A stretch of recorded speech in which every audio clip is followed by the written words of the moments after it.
When we realized that this was a widespread problem, we called the judges to see what was happening. They blamed their secretaries, campaign treasurers, and the State Ethics Commission for their fines. And these are the same judges who don't take excuses lightly in their own courtroom. I figured that we would look at these records and learn a little something, but we ended up learning a lot more than just how it works.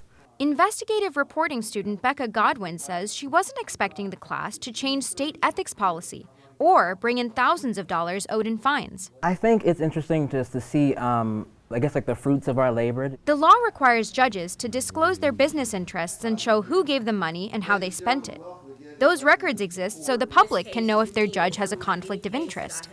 But when we started digging, many judges were in violation. Instead of a judge having sort of one of these issues being the exception, it was more so the rule. That just told us that definitely there's something bigger than it being like a mistake here or there. The class looked at 50 Superior Court judges from Cobb, Fulton, Gwinnett, and DeKalb counties and found 38 of them were fined for failing to file reports on time. 2/3 of those judges also failed to pay their fines.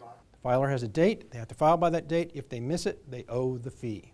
Georgia's Ethics Commission says this problem is not unique to judges, but is common among all public officials. There are late fees that are unpaid out there in the millions.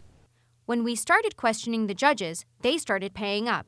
Many said they didn't even know the fines existed. I'm just dumbfounded. I think when the attention is brought to them, they ought to be paying as soon as possible, because that's part of our responsibilities as judges. DeKalb County Judge Clarence Seeliger paid his outstanding fine the day he saw it, but he wishes the state would do a better job notifying all public officials about missed filings. Personally, you don't want to hear that the agency that's supposed to be in charge of keeping these officials accountable, that they don't know that they have issues in their own system. When asked to go on camera, 49 out of the 50 judges said no. The State Ethics Commission vows to do a better job of keeping officials accountable in the future. Reporting in Fulton County, Adhiti Bandlamudi, Channel 2 Action News.